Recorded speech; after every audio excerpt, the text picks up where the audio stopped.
She told me, "If you don't like it, we can break up," because I asked about dinner. So I said okay, and made sure she understood I wasn't bluffing. I'm Matt, 30M. She's Olivia, 27F. We've been together a little over 2 years. Living together for one. The apartment is mine. Lease, utilities, internet, everything. But somehow, over time, it started feeling like I needed permission to exist in it. This all started over dinner. Or rather, the lack of one. I'd gotten home late from work. Long day, meetings stacked on meetings, brain fried. Olivia had been home since mid-afternoon. I walked into the kitchen and saw exactly what I expected. Nothing cooking, sink empty, takeout menus scattered on the counter like evidence of intent without follow-through. "Hey," I said, neutral. "Did you end up making anything?" She sighed dramatically, like I'd asked her to solve climate change. "No, I didn't feel like it." "Okay," I said. "Could you maybe make something? Or we could cook together."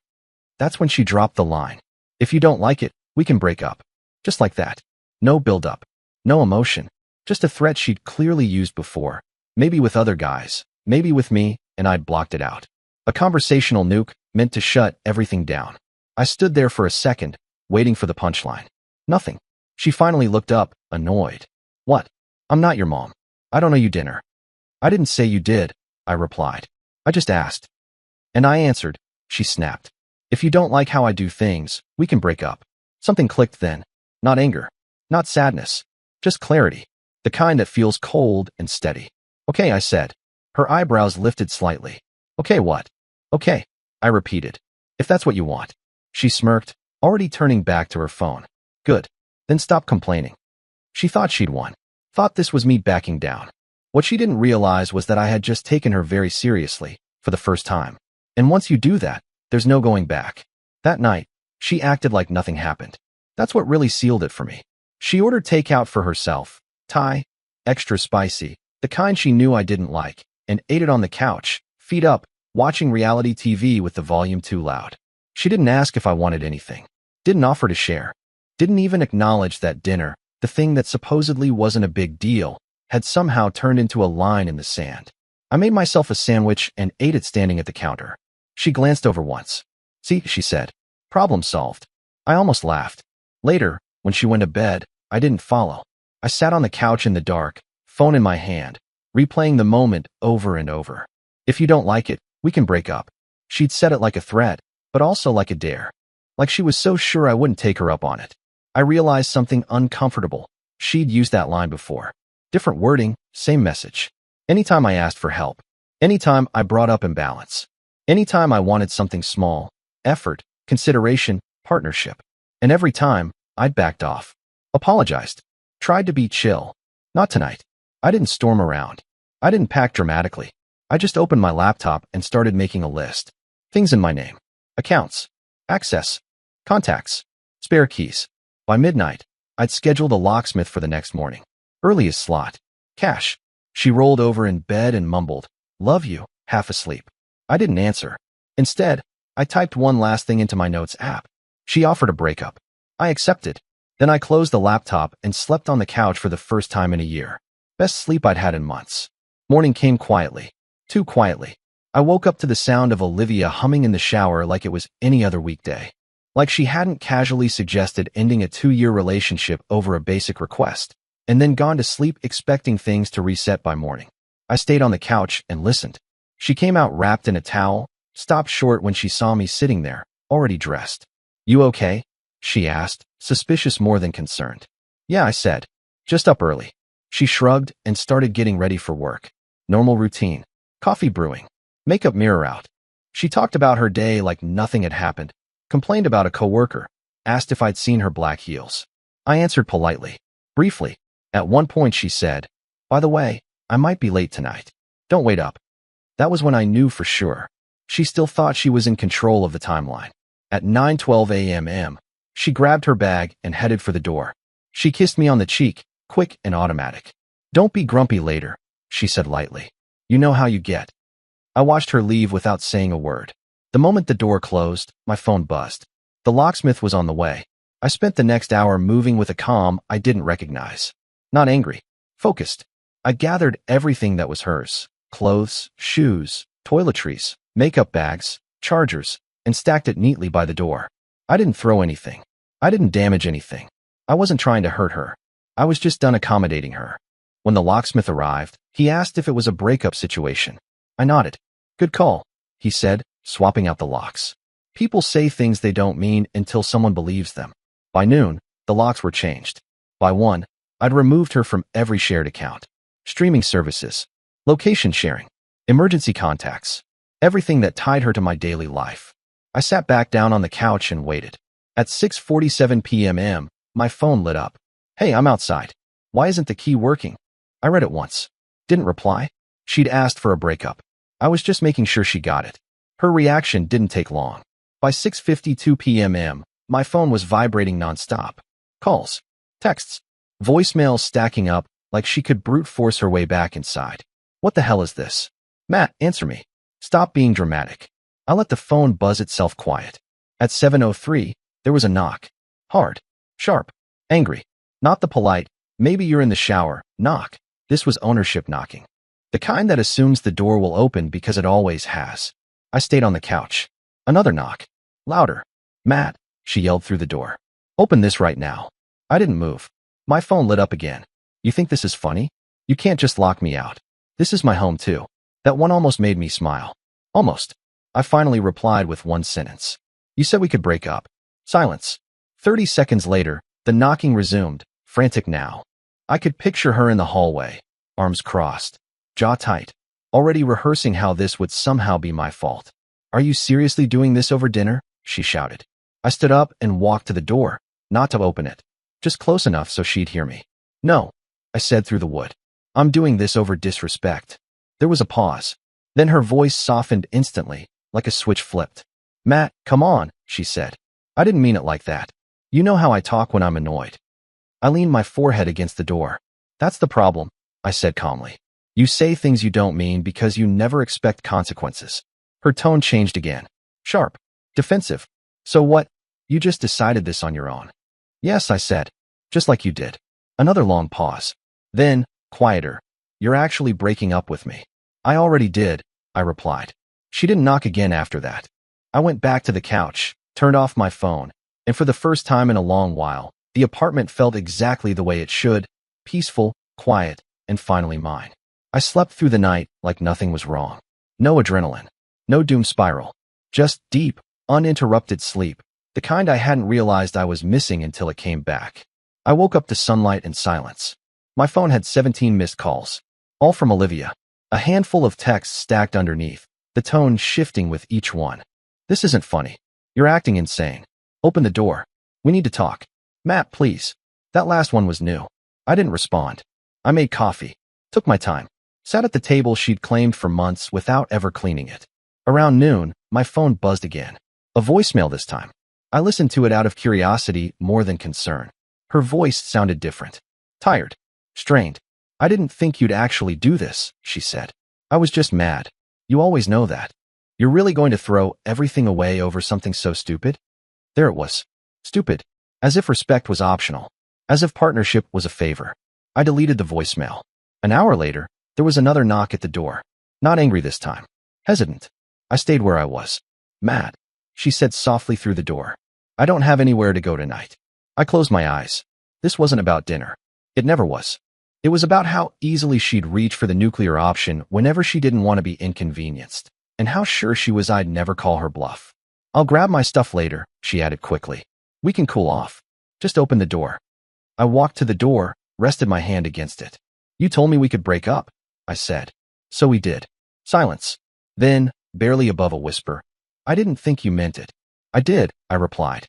I stepped back, turned around, and went to the bedroom. Behind me, the hallway went quiet.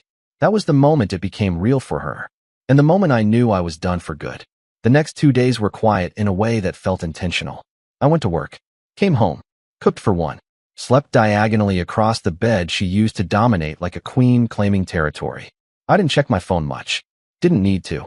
Whatever was waiting there could wait longer. Late on the second night, curiosity got the better of me. I turned my phone back on. 34 missed calls.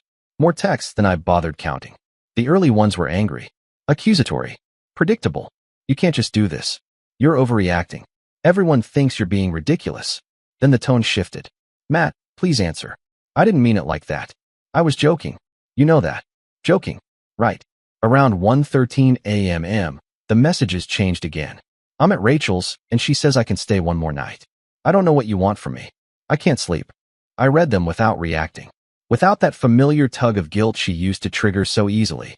The space between us had done something important. It had broken the spell. At 2:06 a.m., the final message came through. Please. I'm sorry. I'll make dinner. I'll do better. Just let me come home. That one sat on my screen longer than the rest. Not because I believed it. Because I recognized it. This was bargaining. Panic. The realization that the leverage she'd always relied on, threats, dismissiveness, the assumption I'd stay, was gone. I put the phone face down. I slept through the night. When I woke up the next morning, sunlight filled the room. No knots in my stomach. No sense of waiting for the next conflict to drop. Just peace.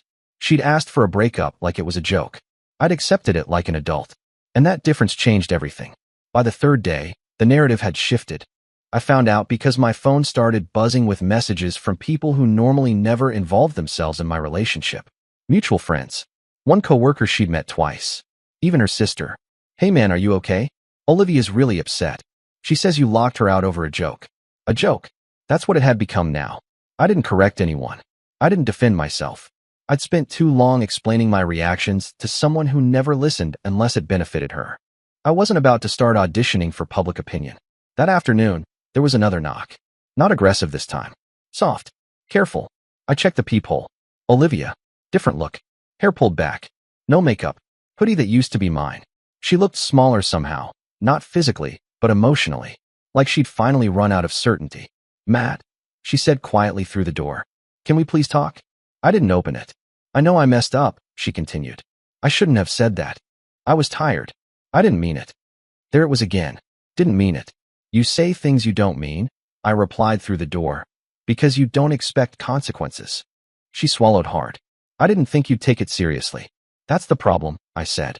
I did. Her voice cracked. Just a little. I don't understand how you could just flip like this. I leaned against the wall, eyes closed. I didn't flip. I finally stopped bending. Silence stretched between us. I'll change, she said. I swear.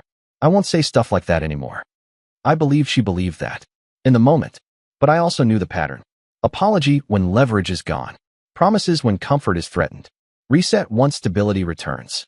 I'm not interested in promises, I said calmly. I'm interested in peace. She let out a shaky breath. So that's it. Yes. She stood there for another minute, like she was waiting for me to change my mind. When I didn't, she turned and walked away. I watched through the peephole as she disappeared down the hallway. And for the first time, I didn't feel guilty. I felt resolved. The quiet settled in after that. Not the awkward quiet that feels like waiting. The real kind. The kind that doesn't ask anything of you. I cleaned the apartment that evening. Not out of nervous energy, but because I wanted to. I threw out the half-used candles she insisted were a vibe. Cleared the fridge of things I never liked, but learned to tolerate. I moved furniture back to where I wanted it before everything had slowly shifted to suit her preferences. It was strange how much space came back once she was gone. That night, I cooked dinner. An actual dinner. Not a sandwich. Not takeout. Just something simple. I ate it at the table instead of on the couch, phone face down, TV off. No commentary. No judgment. No threat hanging in the air disguised as humor. Around midnight, my phone buzzed again. One message. I can't believe you're really okay with this. I stared at it for a long time. She still thought this was about winning. About pride. About stubbornness. She couldn't comprehend that peace might actually feel better than being right. I typed a response. Deleted it. Typed again. Then I locked my phone and went to bed. For the first time since she'd moved in, I slept in the center of the mattress. No edge of the bed posture. No bracing for a sigh or a fight or a comment in the morning. When I woke up, there were no new messages. That was when it hit her. Not the breakup. Not the locks. Not the silence. The fact that I had stopped reacting. And that scared her more than any argument ever could. The begging started after the silence. 2 days in.